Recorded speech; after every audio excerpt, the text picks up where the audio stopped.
I'm George Galloway, and I present Kalima Horra on Mayadeen television. Here we are in London.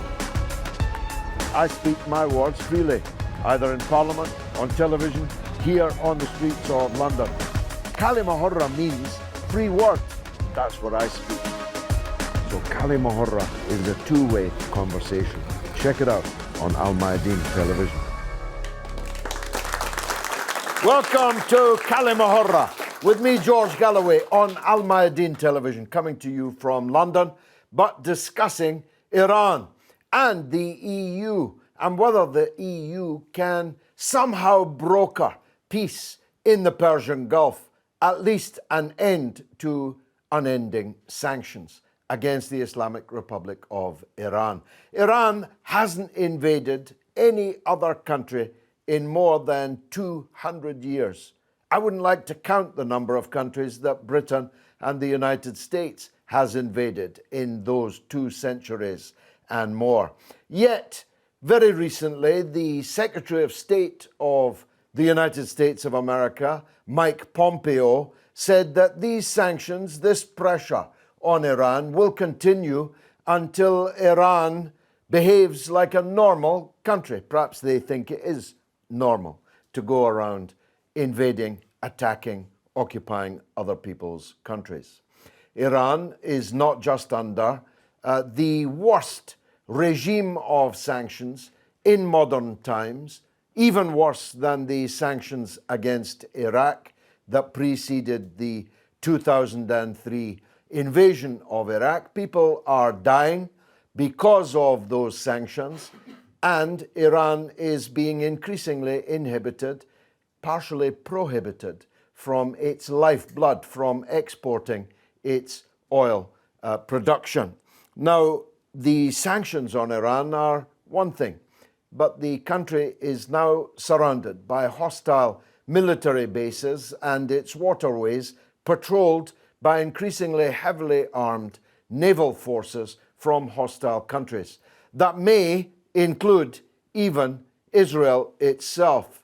An Iranian tanker was recently attacked with 2 missiles, and an oil leak of significant levels has now been reported. The attack has not yet been fully investigated. No one has claimed responsibility. It's being put down to an act of terrorism.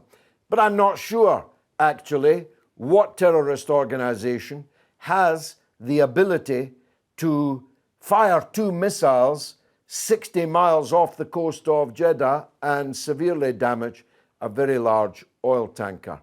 It has been claimed, again, not yet substantiated, that an Israeli patrol boat fired these weapons. One thing is for sure.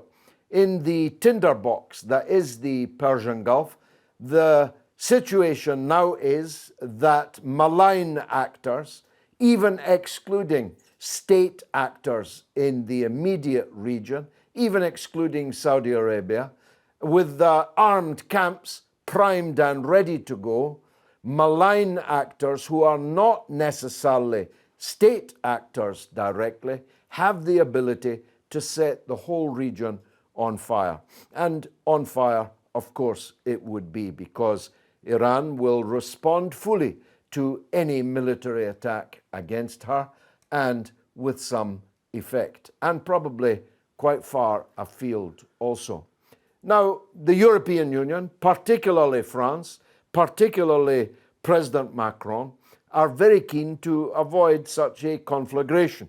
They are keen to bring about some kind of return to the negotiating table by the United States, which overturned the negotiating table and walked out of the room when they ripped up the Iran nuclear deal, the so-called JCPOA.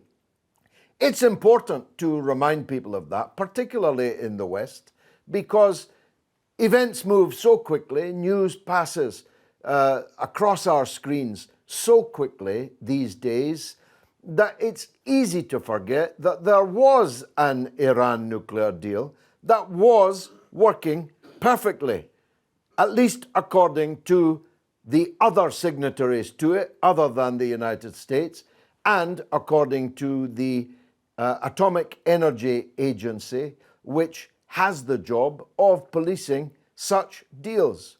Iran has no nuclear weapons, yet is being threatened by a country, Israel, which has hundreds of nuclear weapons, all of them illegally held, all of them secretly held, subject to no inspection whatsoever. Iran does not want a nuclear weapon, unlike some other actors in the region and beyond. So we have a situation where the EU is trying to bring about a peaceful end to this crisis. And the EU itself, never mind France, even Britain, has declared that it does not accept the destruction of the Iran nuclear deal and wishes to return to the status quo ante, which even Britain believes was working well. So the question, therefore, is what can the EU do about it? Well, on paper, they have started to take steps to try and circumvent the American unilateral withdrawal from the agreement and to try and keep as much of the JCPOA as they can. They have set up financial mechanisms, political mechanisms. They say that they will defend European Union companies that continue to trade with Iran, but that isn't actually working out in practice.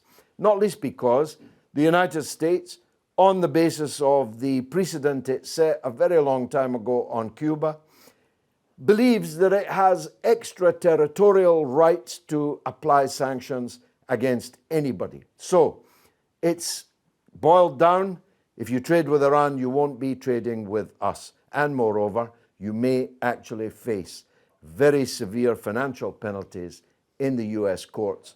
And if you've any assets in the United States, we'll seize those assets in order to pay those penalties. So a weak EU, a belligerent Donald Trump and the United States pulling troops out of Syria, but sending thousands of new troops into Saudi Arabia, just to make this powder keg even drier, even more susceptible to bursting into flames. That's the situation we're going to discuss here today. What's going to happen next in the Persian Gulf, and can the EU do anything about it? As always, I'm joined by an audience of distinguished experts and one or two enthusiastic amateurs like me. Let's hear from one of the experts first. Doctor, please introduce yourself and tell me how you think it looks. Thank you, George. My name is Dr. Marcus Papadopoulos, and I'm the editor of Politics First magazine. You know, George, whilst I'm an opponent of the European Union and quite a bitter opponent of the European Union, one does recognise and commend the European Union for its steadfast support for the Iran nuclear deal. I believe that Brussels' support for the JCPOA is both sincere, I believe it is honest, especially in the case of the Germans and the French. But then we have to ask the question, why is the European Union not able, as it seems it's not able, to actually save the Iran nuclear deal? Well, I think the answer is quite simple, and there's not many things in politics, there's not many things in life in general that is simple, but I think the answer to this is simple. It is because of the American influence, the enormous leverage that the United States of America exerts in the European Union, and in particular in Germany and in France. Now, ever since the end of the Second World War, America has had enormous influence in Germany. Now, given that Germany is the engine, is the driving machine of the European Union, you don't need to be an expert in international relations to understand that if America wants the European Union to do something, then of course it will talk to the Germans privately and in a very hardball manner. So that is why we see a situation today where the European Union does want to save the JCPOA, but is unable to. And it's not just in the context of Iran where we see America flexing its muscles to get the European Union to do something. If we go back to the beginning of 2014, when America placed sanctions on the Russian Federation, the European Union, and I mean now Germany and France, not Britain, Germany and France did not want the EU to place sanctions on Russia. But Berlin and Paris came under massive pressure from Washington and also from its lackey, London, and the Germans and the French relented.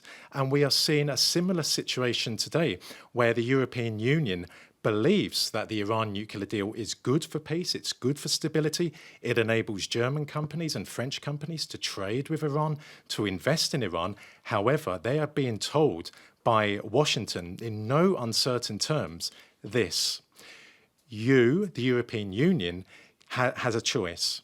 You either trade and invest with Iran, or you have continuing access to the American market, a market of 300 million people. Now, George, you don't need to be a businessman to understand that you put that choice before any business person in the world. They are going to say, well, we like Iran, we like trading with them, we like investing there, but our business dealings with Iran are a drop in the ocean compared to our business dealings in America. That is the kind of influence that the Americans wield in France and in Germany. It's not just political, it's not just military, it's not just cultural, it's economic. And whilst I believe the Iranian economy has a lot to offer, and it is very, very robust, and I do believe that it can withstand the American sanctions. After all, the Iranian economy withstood the sanctions placed on it after the revolution. They withstood that horrendous war with Iraq. If the Iranian economy can survive that, then I believe it can survive these merciless, brutal sanctions from Trump. The problem is that the European Union, when push comes to shove, is going to choose to continue dealing with the American market, because that's where the money is. Let me press you on that. Is that where the money is? A market of 300 million in the United States, a very prosperous country, the richest country in the world, is of course extremely important to anyone involved in business. But if you look at the countries that are standing with Iran in this standoff, Russia, China, India, there's three just for a start, which dwarfs a 300 million market in the United States. So why is the United States so powerful in this argument? Well, let me give you this one example, George. It wasn't too long ago that I was speaking with a German official, and they told me that it is in no uncertain terms like this. Take Bosch, take Mercedes. At the moment, they supply to Iran, but look at how much they supply to America. Just with those two German companies, Mercedes and Bosch, they have a choice. They can continue exporting their goods, wonderful, brilliant goods, to Iran, or they continue doing that to America, and there could be perks for them should Germany decide the European Union is going to turn away from Iran and focus on America. So just look at that conversation I had. Bosch and Mercedes, they either continue exporting massive amounts of their goods to America, or they keep on trading I've to seen Iran. a lot more Mercedes elsewhere in the world than I've ever seen. But there's going to be more in America. There has to be more in America. America. Ma'am, with your expert knowledge, do you think that is the size of it? Is that the issue? I think it's the United States' capability to control markets and finance capital. It's finance, isn't it? Finance capital is where the United States' strength comes from. So Iran tries to make a deal. They find out, they put the sanctions on. The banks that have suffered, the European banks and HSBC and other banks that have suffered because of the way the United States basically controls any sees, is transparent to the United States, every transaction that happens globally. Let me add that sanctions are this extreme pressure of the United States is destroying lives. It is destroying the economy. I think the Iranian economy has survived. It might survive longer. But the way the car industry, for example, has been devastated in Iran because of the fear of Peugeot, Citroën, and other companies. The way graduates, students, postgraduates have been deprived of jobs for which they have trained for years in universities, and they are now unemployed, not because they don't have the skills to use their training, but because there is no job. On the other hand, I think the European Union has to look at this more long-term. For the European Union, the institutions that lasted since the Second World War are being threatened by the current US administration. We don't know what will happen after Trump, but I think that we are in a period where the world is changing. The way, for example, NATO was established, the way the United States saw itself as the global power that held and its ideas shaped and formed many of these institutions. These institutions are being challenged in some way. And therefore, the European Union has to consider, will it be able to survive if it does not take on what I would call the hegemon power, the United States? And okay, maybe the EU on its own is not in that position, but surely the countries you named and the EU together are in a position to challenge the United States. The problem is the will isn't there politically to stand up to the United States. As long as that will doesn't exist, we will see the financial power of the United States combined with its military might. Its military might should not be underestimated. Combined with its military might, trying to dictate politics throughout the world. In many ways, it is completely illogical to identify Iran as an enemy. It is illogical. The reason it does so is because it can only tolerate obedient countries that would accept the state of Israel in the region. There is no other reason. The nuclear story is fake news, in my opinion. There is no such a thing. Is it Israel? Of course, Israel must be one of the factors. Or is it Saudi Arabia? It's both. It is the idea that the United States should control the region, and its main allies are Saudi Arabia and Israel. And for those reasons, any opposition, any dissing of that status quo must be crushed. And it's only in that reason, many Iranians go on about Iran's intervention in the region. Well, Iran's interventions in the region have only happened after 2003, okay? And that is the Iraq War and the Bush-Blair administration's overthrow of the Iraqi regime. It's inevitable that any country in the region would have tried to increase its influence in the vacuum created by the departure of a dictator. There is no doubt about it. And that is what has happened. Saudi Arabia can't tolerate this, and Israel can't tolerate this. That is why we are seeing the identification of Iran as the main enemy in the region. There is no other reason for it. Israel is strong, but Saudi Arabia is not strong, as the Ansar Allah militias, ragged militias coming from Yemen recently proved. They entered Saudi territory. They seized thousands of Saudi forces and all of their weapons. Do you think the Saudi regime is playing with fire in this case? The Saudi regime put all of its hope on the Trump administration, and therefore is now under the impression that it can become the main Arab power and the regional power, if you like. That's a miscalculation, probably. The fact that the world community can tolerate what happened on October the 2nd, 2018, and the killing of Khashoggi in the Istanbul embassy, shows the power of Saudis and probably the power of their financial abilities. However, I don't think we can't take it a foregone conclusion that there will never be a challenge to this power. And therefore, we are in extremely dangerous and unstable times. Well, yes, a challenge even from within. Final question, if I may.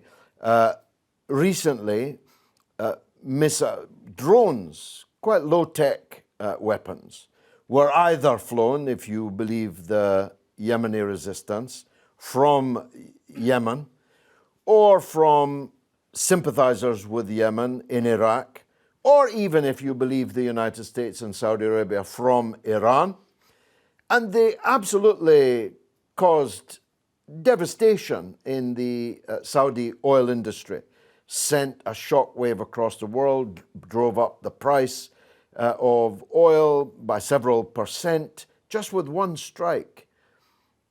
It seems to me, therefore, that anyone who imagines that a war against Iran, which I continue to believe is unlikely by design but could easily happen by more or less accident, would be literally a catastrophe for everyone involved, don't you?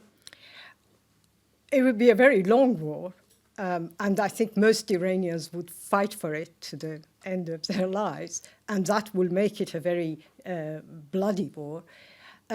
However, I don't think Saudi Arabia is really envisaging that. Saudi Arabia wasn't, as you rightly point out, capable of supporting its own refineries. And there are two ways to look at this, one of which is maybe they should spend more money on training people as opposed to the trashy TVs they use Persian propaganda towards Iranian people. That's one answer to it. But I think the Saudis' hope is that there will be an air raid by the United States, and it will be the air raids by the United States that will finish off Iran. The problem both of these countries have, there is no one who is willing to put troops on the ground in Iran. And that is to our advantage as far as Iranians are concerned. Sure. I can't imagine. It would have to be the mother of all air raids. It would have to be an air raid lasting weeks, and that would disable Iran. And it's very hard to believe that such an event could happen, that the United States is willing to do it. The backlash in any case would be very considerable. Iran has friends all over the world. You rightly say that even Iranians who hate the government in Tehran would defend their country. This is not Iraq in 2003. Iran is immensely more powerful and capable and united than Iraq was in 2003. Playing with fire is really a considerable understatement. There'll be much more of this after the break.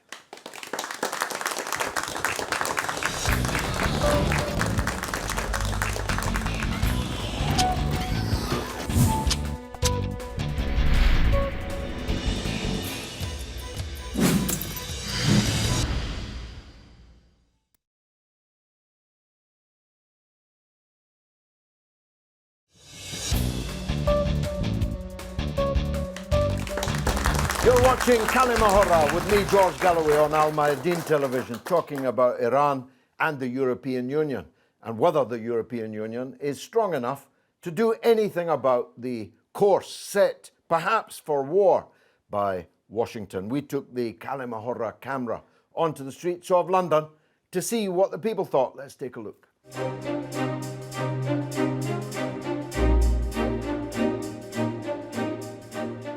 Does the EU have an independent policy towards Iran, or are they to some extent beholden to the US?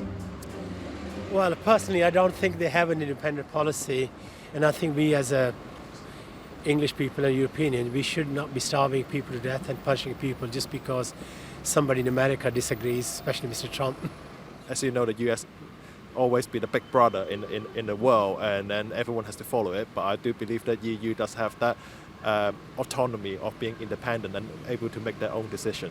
You have a situation where the UK is leaving the European Union, you have the onset of Brexit, and the US is using its power and its leverage to exert political pressure on the UK and other partner countries like France and so on and so forth in order to oppose the Iranian deal. I don't think it's fair, it's not right, because like every country has its own laws and policies, and EU has the right to have relationship with Iran independently and not affected by other countries like U.S.?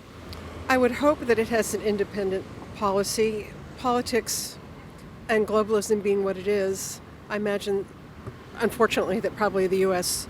position maybe influences or would influence the EU, but I would wish it didn't happen. Why do you think the EU hasn't put the security mechanisms in place to continue trading with Iranian companies as they said they would? I think largely it's due to the alliance the US has with the EU and the political pressure placed on EU country member states to abide by US foreign policy, and we've seen it on a number of issues, foreign policy issues. So I think with the case of Iran, you have a somewhat quote-unquote hostile country from the perspective of the US, from the perspective of the EU, and you have the US placing certain pressures on the EU in order to toe a specific line. Well, I think British and European do want to continue the trade relationship. I think there must be some pressure from some quarters, i.e. Mr. Trump or some other countries, but I don't see why we shouldn't be trading with Iran at the moment. They're not doing anything wrong as far as I can see.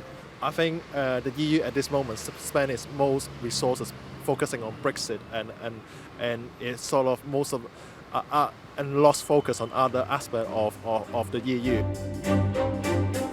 Why hasn't the EU done that? Done a get around? Good question. Failure of nerve? I don't know. Cowardice? I'm not sure. Yeah. Most people there are agreeing with Dr. Marcus's thesis that the EU would like to but can't because of pressure. Patrick, is that how you see it? And in any case, wasn't there a false dichotomy emerged from that? That somehow, Britain leaving the EU makes the EU less likely to be independent of the United States, because Britain inside the EU was a ramp for the United States. So actually, in theory, the EU should now become more independent of the United States. Yes, George, you're absolutely right. Britain was the glove with which the United States could insert its hand into European affairs very efficiently. But I think what previous speakers have pointed out is that military force in Iran is untenable. Troops on the ground are untenable. And with this administration, what you see now is economic warfare being applied more than any time in history by this administration. This seems to be the weapon of choice. Politically, it's certainly feasible now because people see that as a less harmful option than hard military power. But in terms of the sanctions issue and European being independent, this isn't the first go-around on this type of an issue. There was this similar issue in the 1980s where French companies and other European companies were involved in the construction of a pipeline in the former Soviet Union. And Ronald Reagan applied and threatened sanctions. And at that time, the French government stood up for its companies and backed its companies, and the U.S. backed down at that time. So the question was, is that possible today? Or why wouldn't that happen today?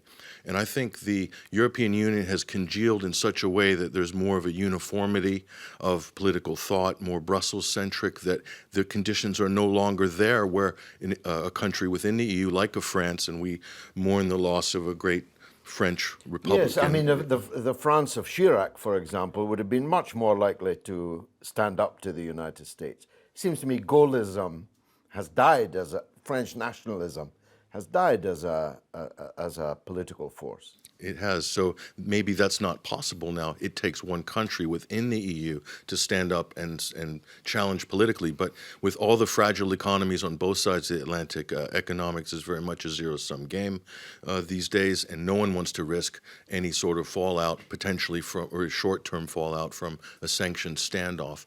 But I think if you look back in history, when you're when you you take the moral high ground or you make a moral argument, more often than not, your allies may back down at that point. But right now, the allies of the U.S. or supposed allies are complying with threats, and that follows game theory for sanctions quite well. And conversely, Iran is not going to come back to the table if it's being threatened with military force and with continued economic pressure. They're not going to come back to the table. No, they're picking on the wrong people. There are people who do succumb to threats and can be forced to a table to make concessions.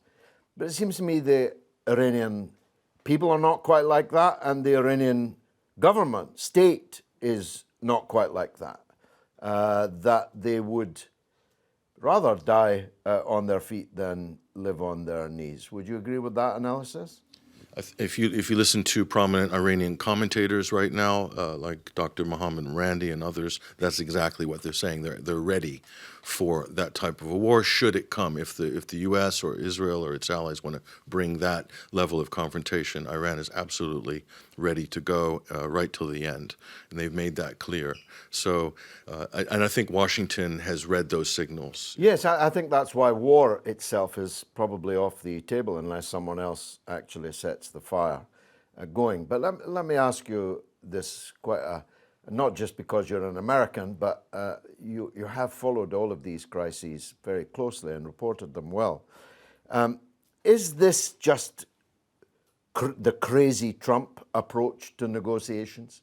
Make everyone afraid, make everyone think that something truly dreadful, regionally, maybe even globally dreadful, is going to happen. The North Korea playbook, which is all merely a prelude to a hamburger, a halal hamburger in Singapore or somewhere, talks between Trump and the Iranian leadership.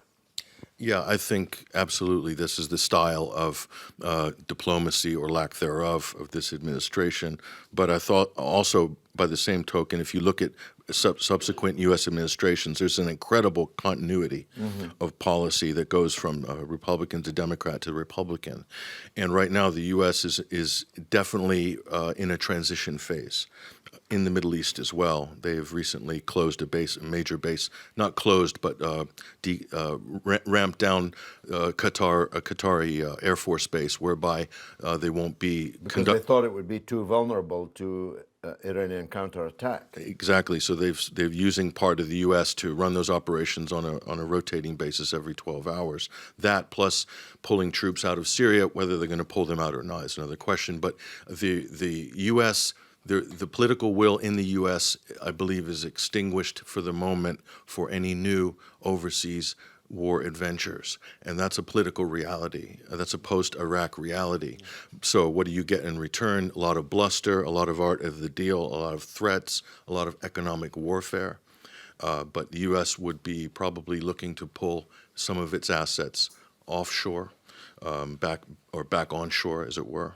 And maybe having regional partners like Saudi Arabia, I'm sure they've attempted to build them up as a regional power with the war in Yemen in order to help be local enforcers, as it were. So this is something that people have been talking about for decades. I really caution against that. If you've got any friends in the administration, that is a complete non-starter. The Saudi Arabians are not a fighting people. Let's take the gentleman at the back. My view about Trump and the whole thing from just a normal guy from Iran is, to be honest, I appreciate when he comes to the power because he has shown the whole world how the politics works in United States for centuries. He has shown, because he's not a politician, he's just a businessman. And he's running the whole world, and he's dealing with the whole world like a businessman. He wants to deal with all these countries. He wants to clear up the country from any foreigners. And then he become a police. Then he become like a biggest army in the world. So if you need somebody to be bullied, you get him to bully it, and he get paid for it. That's all his idea, I believe. Well, he boasted recently that the Saudis are going to pay them for all that they do, and that's Absolutely. a first, he said. Yeah. So that transactional approach is, of course, clear now. But I think the idea that the United States is the biggest army in the world, most powerful army in the world, and so on. First of all, it isn't the biggest. The Chinese is bigger. But that died in Haifa Street in Baghdad between 2003 and whenever they Absolutely. withdrew. The United States is a wonderful military power from the sky, but it's actually a very poor army on the ground. And I think everybody knows that now. If the primary purpose of the attack on Iraq is, as I believe it was, to demonstrate to the whole world, including China, that the US is number one, the hegemon, I actually think it proved the opposite. Absolutely. It has emboldened people all over the world that actually these people are not as tough as they think they are, say that they are. Well, they haven't won any war. No. They've been involved since Second World War. Exactly. With Second World War, they had No, they beat everybody Grenada. involved. They beat the hell out of Grenada, Yeah, a holiday resort Absolutely. in the Caribbean. with no army, no Of nothing. course. The only people that fought them were the Exactly. Cuban and that's what construction they're workers. good. And he is just becoming a bully in the ring to get as much Yeah. as possible from these countries. I see that. But That's to how be I a look credible at it. bully, you Well, kind of got to be able to carry through your threats, and I'm really not sure that they even are. his threats are like a businessman. This is my deal. If you're not taking it, I'm going to do this. That's how he's dealing with the countries. That's very interesting. Adam Gary, you're one of the great intellectuals de nos jours. Is that how you see it? That it's just simple bullying for a transactional benefit gain? I do. I think that with Trump, it's all about getting the capital. This can be cash, this can be futures, meaning agreements in politics, and of course there's domestic political capital, which in the run-up to the 2020 election is going to be a hot commodity in the US, which actually leads me on to something else that has sort of sprung to mind with all these comments, which are all very good comments all the way around. Countries like Iran, countries that are much bigger and wealthier like China, and every country in between needs to look at how America controls the world. Now, any country can cause damage if it has a sufficiently large military and the technology that these days goes with it. But what really makes the world go round is money. And America has a monetary system that is so broken, so dishonest, so dangerous that the first countries that are able to successfully pivot away from that are going to be in a very good position when we really enter this transition period between China and the United States competing to be the world's most influential power. China's still number two, a very strong number two. It's going to be number one well before the end of this century. And in the middle of the century, we're going to see this transition period, not the kind of blasé one that Mrs. May envisaged in Europe, but a truly epoch-making one. And it's in that period where the boys will be separated from the men, so to speak, in terms of geopolitics.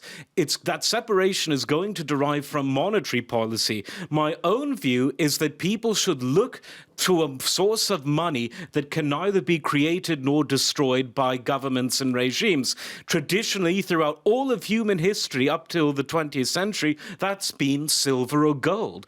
And so In Iran right now, with all of the economic problems with which they're besotted, it's not necessarily the easiest time to buy and sell gold. But what they ought to do is issue futures contracts for oil and gas denominated in gold and silver. It won't be huge business now because everyone's sucking at the American teat of fiat money. But if they were to at least put that out, it would show that they're thinking in the long term. And if there is a country that's been around for a very long time, continuously, that is Iran. So that would be my own advice to any country, including the United States, because the American people are going to suffer horrifically once this house of cards that is fiat money collapses. So every country should be looking to do this. In a way, this was touched on by Dr. Yasmin, that actually it's not so much their market for Mercedes cars or Bosch. What do they make? Sound systems. Is that what did Bosch make? Everything. Okay, I've only got a stereo made by them. It's their control of the financial system. So I'm struggling. I'm not an economist. Why can't that be circumvented? If I buy from you and I agree how I'm going to pay for it, how are we necessarily vulnerable to a guy over there who's got nothing to do with our business with each other? Well, if one were to establish banking systems that weren't dependent on those which go through the United States, and if one were to use a source of money, an alternative SWIFT system, for example, why can't that be done? It can be done. The only problem is it takes a while for it to be established, and frankly, it should have been established possibly by the BRICS grouping early in the 21st century. There's been a bit of lethargy in that. Brazil and South Africa not as committed as they ought to be. India and China have brought their conflicts to the table, even though Xi and Modi just met, so who knows where we might be going for there. But in the broader sense, yes, there needs to be a financial system that isn't dependent on any one country, because throughout history, that's never ended well. Gold and silver, of course, aren't dependent on any country any more than the air that one breathes. It's very environmental in that sense. It's one with the earth, so to speak. So everyone knows that money makes the world go round, but what is money? When you realize that the most powerful country in the world has fictitious money, then that's the beginning of the search for an answer. Monopoly. Madame Claudia. Mine is more of a question, actually, than a comment. I grew up in a country that had sanctions, and we were forced to overturn our government and change things. So I do feel for the people of Iran. I do understand that you are going through a lot of hardship, especially with your medicines and so on. So my question is, why are you still building uranium, and why are you ordering uranium? That's my question, because is that not the reason that sanctions have been placed, is the uranium situation? Dr. Yasmin, I know you're very far from speak for the government in Iran, but deal with that point if you would.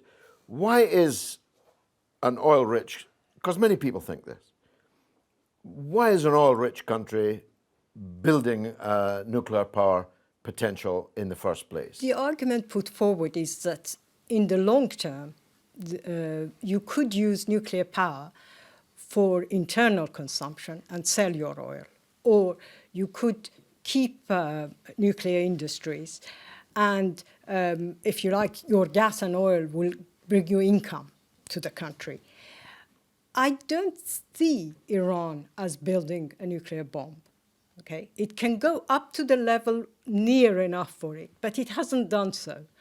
And that's why I call the nuclear debate a fake news debate. The real argument about Iran is, why has it got allies in Iraq and in Lebanon?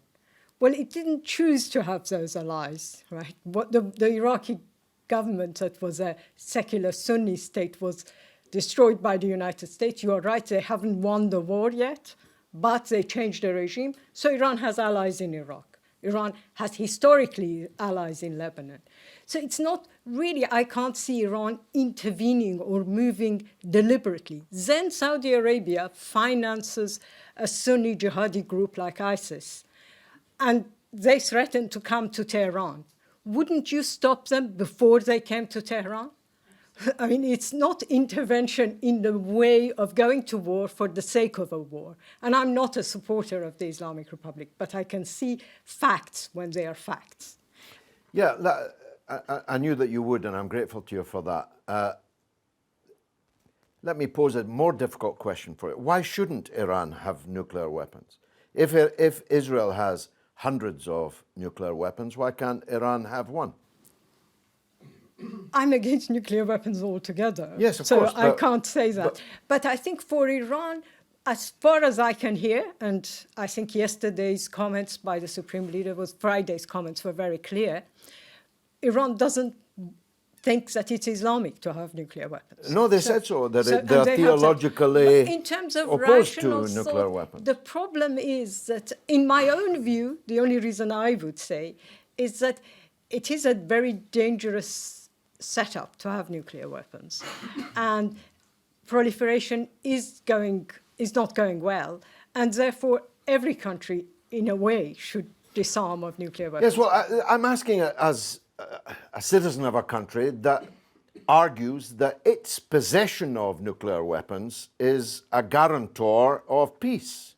Yet we have a situation where India and Pakistan have nuclear weapons, Israel has hundreds of nuclear weapons, but we're ready to go to war to make sure that Iran can never have nuclear weapons. I'm struggling with the logic of that. There is no logic in that. Israel claims it hasn't got nuclear weapons. It claims the nuclear industry that has been there for years is actually a textile factory, as far as I know. Mm-hmm. And so from that point of view, you are right. You can say, I'm only keeping this for defensive purposes. My argument would be there is no need for that. Once any country in the region uses nuclear weapons, it will destroy the region. Yes. And therefore, we should argue for a nuclear-free Middle East, including Israel. Yes, of course. I was arrested and thrown in jail for protesting against our own nuclear weapons. But let me put it bluntly, if Saddam Hussein had had nuclear weapons, he would not have been invaded. North Korea hasn't been invaded because it has nuclear weapons.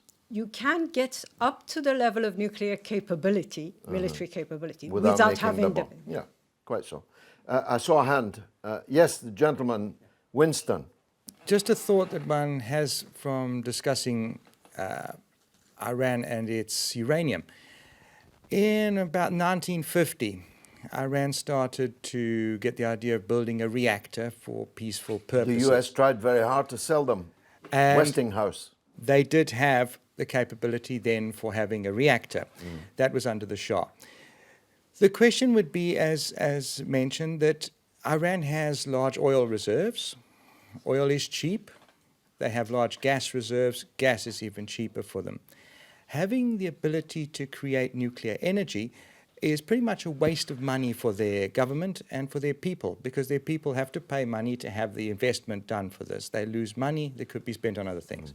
Now, where the problem comes about is since the 2000s, early 2000s, Iran was found to be enriching uranium. Now, basically your uranium comes out of the ground as what they call U-238, which is a fairly stable, you can't use it to make a bomb, it's not going to explode. It's going to produce radioactivity in a reactor that will produce energy and so forth.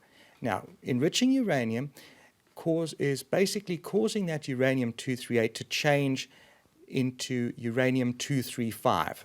Uranium-235 is unstable. It's what you use to make a nuclear bomb, a nuclear explosion. Amongst other things. Yeah, amongst other things. But the main use for it is to be used for weapons. Because you have U-238, why do you need to enrich it? You only really use that in order to make a weapon. Now, the argument would be, Iran is under sanctions because they are enriching uranium. All right, stop enriching uranium. Winston. I mean, the JCPOA set a limit to their enrichment, and they were fully complying with that limit. But the thought is, why do they need to have it at all? Well, but that's a different question. No, but that is the basis of the sanctions is because... In the view of the Germans, the British, the European Union, the IAEA, they were not in any way breaking the deal. So why not leave the deal in place? But why do they need to do it in the first place? Well, in a way, that's a That- matter that- for them, isn't it? Their but no, business rather than yours.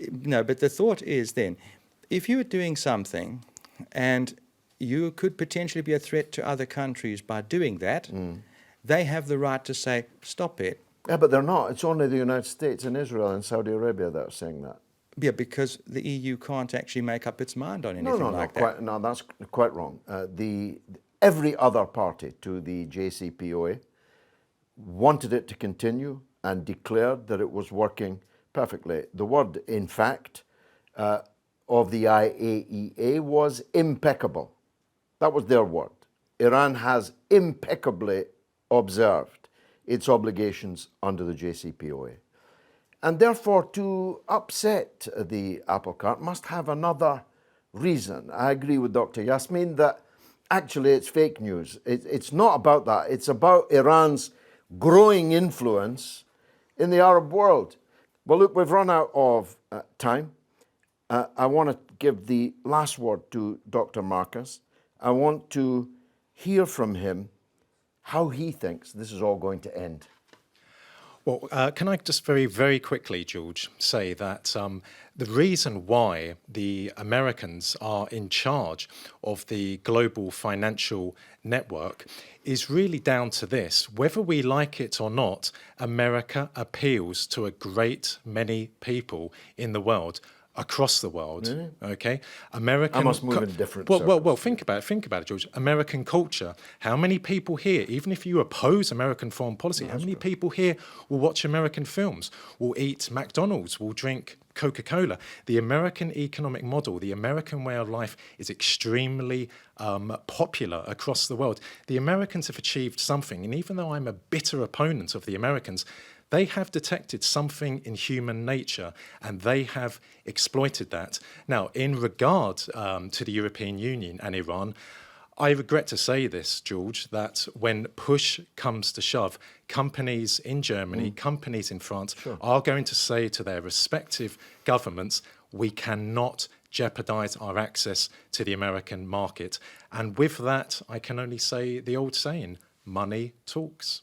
Doesn't talk, said Bob Dylan, it swears. There you go. In the words of George Carlin, it's called the American dream because you have to be asleep to believe in it. This has been Kalima Horra. I've been George Galloway. You've been a wonderful audience. Thanks very much for watching.